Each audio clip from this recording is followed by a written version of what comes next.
At nandito kami sa bahay ni Starax TV. Alam mo kung bakit? Kasi ngayon po yung kaarawan niya. So batiin po natin maya. So ito, nagdingas na nga tayo ng uling at nagmarinate na nga tayo ng manok. Ito yung tinatawag na chicken inasal, Filipino style. At siyempre hindi mawawala ang sa chicken inasal itong chicken oil. Diba? Kompleto na yan. Marinate na.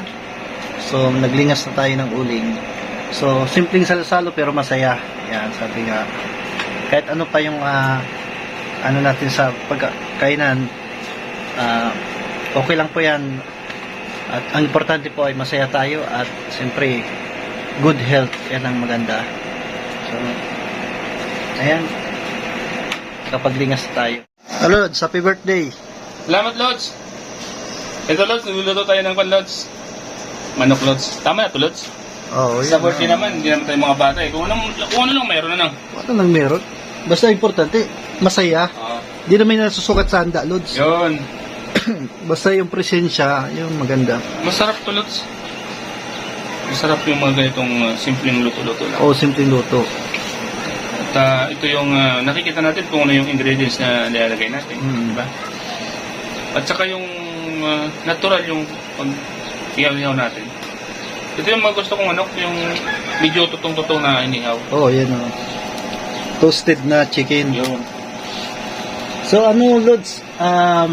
Di ba, birthday mo ngayon, Lods?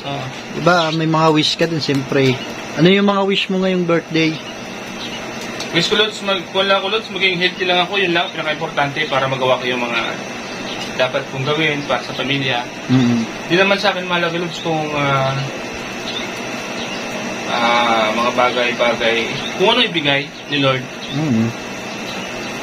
Kung ano ibigay ni Lord sa akin, yun na yun. Di ba sabihin baga, may bibigay din sa atin si Lord na darating din na hindi natin ini-expect baga sabihin. Yung mga hindi naasahan, minsan binibigay sa atin. Oo. Huwag mo lang hangarin kasi pag hinangad mo, matagal. Matagal yan. Oo. Pero kung pabayaan mo lang, gawa ka lang ng gawa, hindi mo na mamalayan yung pangarap mo dyan sa harap mo. Tapos nasa harapan na lang yung pangarap. Hindi natin namamalayan. Kaya, di ba, Lods, uso-uso ngayon yung pinag-uusapan ngayon yung naawa ko dun sa sa kumain ng bato? Hindi, yung nangyari sa mundo, Lods, bagulo na baga, Lods. Kaya nga, Lods eh. So, ibig sabihin, nakalagay kasi sa Biblia, Lods, pag malapit na daw yung, hindi natin kasi ang pagkakaintindi ko, pag wala nang katapusan ng mundo. Kumbaga, magiging magulo. Ngayon, naku, natupad na yung nakasulat, Tapos, yun na yan, may mga kalamidad, kung hindi gira, sa panahon, bagyo, lindol. Ay. So, ayan na, nangyayari totoo na yan. yan, Lods. Nasa Bible yan nakasulat, Lods. Sabi, ang mundo daw, hindi na yan magugunaw, parang hindi na magugunaw ang mundo. Kung mawala ka sa mundong ibabaw at namatay ka na, yun na yung katapusan mo na. Ibig sabihin, katapusan na ng mundo sa mundong ng dito. Pero sa kabilang buhay, hindi Sa buhay kabilang na walang buhay, so hindi ko pa masasabi doon kasi buhay pa tayo, walang nakakaalam na eh. Oo. Kung sa kabilang buhay, may kabilang buhay. So yun yung abangan natin. Kaya abang nandito ka pa sa mundo, gumawa ka ng tama. Kung may kabilang buhay at maililigtas ka sa kabilang buhay, so dito pa lang, gumawa ka na ng tama. Oo, tama. Kasi kung gagawa ka ng hindi mo ganito, at pag nasa kabilang buhay ka na, doon ka daw maghihirap, mag-isisi ka na doon. Huli na ang lahat. Habang binibigyan pa tayo ni Lord ng pagkakataon. Kumbaga ito yung pinaka-training ko natin. Training phase natin yung mundo. Diba? Dito ka susubukan ng lahat. Kung malagpasan mo lahat ng mga pagsubok dito at hindi ka nagpatukso, hindi ka nagkuha ng problema. So, sa kabilang buhay, maging masaya ka doon. Saka Lods, di ba naging ka din, OFW din sa Saudi Arabia? Ay, sa Middle East, Saudi Arabia? Dubai. Dubai. Sa Dubai, yun nga, yung pinaka-iconic, building doon na, yung parang Palitarsi baga yun. Yung building doon na sikat doon sa Dubai, nasunog daw yung Lods. Gawa nga ng parang binagsakan ata ng Ang Iran, Lods. So, ano masasabi mo dun sa kababayan natin, Lods? Siyempre, sa mga, alam ko, yung nararamdaman mo sa kanila, ano, Lods? Kasi bilang isang OFW, Oo. alam na, pag isa kang OFW, Oo. may hirap na, mahirap. Kasi unang-una, maraming umaasay sa Pilipinas. Maraming kang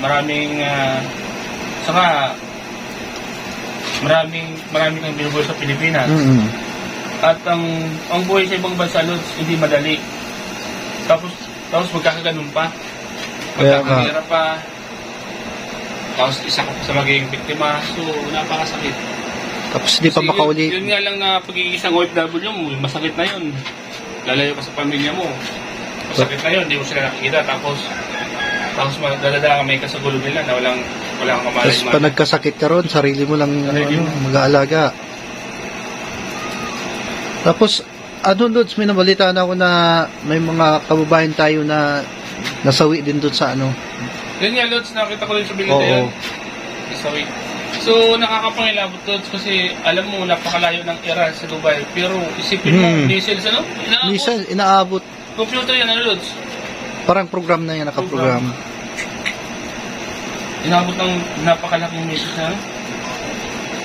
Pero, hindi ko, ang ipinagtataka ko, Lods, Muslim country yan, Lods. Halos sila, Muslim sila lahat. Halos sila ang nag-iisang Diyos ang sinasamba nila. Oo. Kasi si Jesus ay messenger lang Oo. sa Muslim. Sa Islam. Siya lang ay nag-iisang Diyos. Si Jesus ay nag-iisang messenger lang ni Allah. Kumaga, siya yung naghatid ng mga magandang balita. Pero isa lang yung alalap, pero sila naglalaban. Muslim sa Muslim. Siguro baka sa Hindi ko na alam. teritoryo. Pero pagkakaalam ko, Lods, base sa mga na-research ko, dalawang klase daw yung Islam, Lods, yung tinatawag na Sunni. Yung Sunni at nakalimutan mo yung Shia, nakalimutan, dalawa yung klase. Yung mga Sunni, yung mga piniprosecute. Ganun. Oo. Dalawang klase ang Muslim. Islam, Islam. Na-research ko yan, dalawang klase. Bilog ka na. Kaya, kawawa. Alam mo kawawa dito yung mga batang walang alam. Alam mo. Oo, yung mga walang muwang. Tapos yung mga matatanda, bata't matatanda, Di mo na, natutulog-tulog ka tapos bigla na lang babagsak sa bahay. babagsak ano, nakakaawa, Lods. Natutulog ka talaga ng Lods. Pati buto mo, durog. Kaya gutay-gutay bagang katawan ng tao Oo. pag nababag na... Siguro magagawa na lang natin, Lods. Ipanalangin na lang Siguro, natin. Lods, manalangin na lang siguro tayo. Panalangin na lang na sana huwag naman sana sa ito mangyari, Lods. Oo. Anong advice mo sa mga kababayan natin na sa Middle East, kung sakali man manunood? Yung mga hindi makauwi, gawa nga na binumba yung Dubai Airport.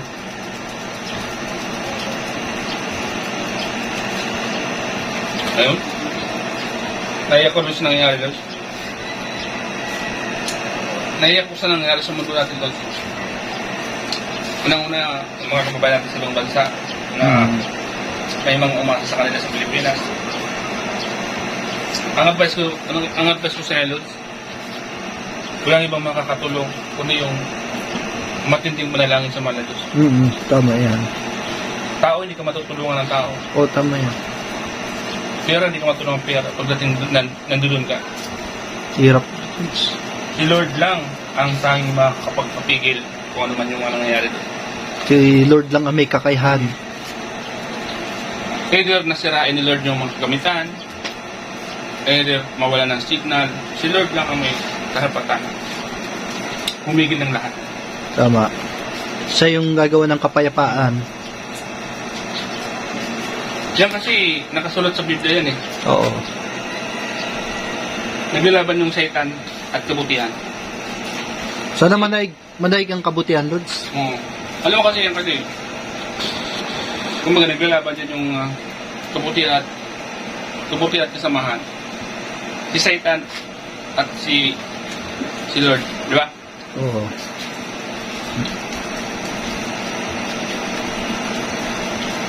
Yun lang, Lods, na sana ano sila, maging peaceful sila, Lods. Sana matapos na tong gulo, Sana Lods. matapos na tulad. Oo. Pinag-pray ko na matapos na. Kasi once na Oo. hindi natapos, kahit malayo tayo, apektado tayo.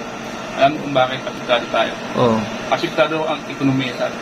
Tama. Yung Mamahal petrolyo, ang yung petrolyo. mabilin. Petrolyo. Petrolyo. Sa kanila yan. Ano dun nangangaling. So, buti sila kasi mayaman silang bansa. Tayo, mayroon tayo. Mahirap. Kawawa tayo. Kawawa tayo. Diyos ko, sana matigil na itong ano na to, sigalot ng Iran at Israel. Siguro, manag na lang siguro ang pakumbabaan, Lods. Yan ang ganda. Tapos matigil lang yung hidwaan nila. Sabi Lods, totoo lang Lods.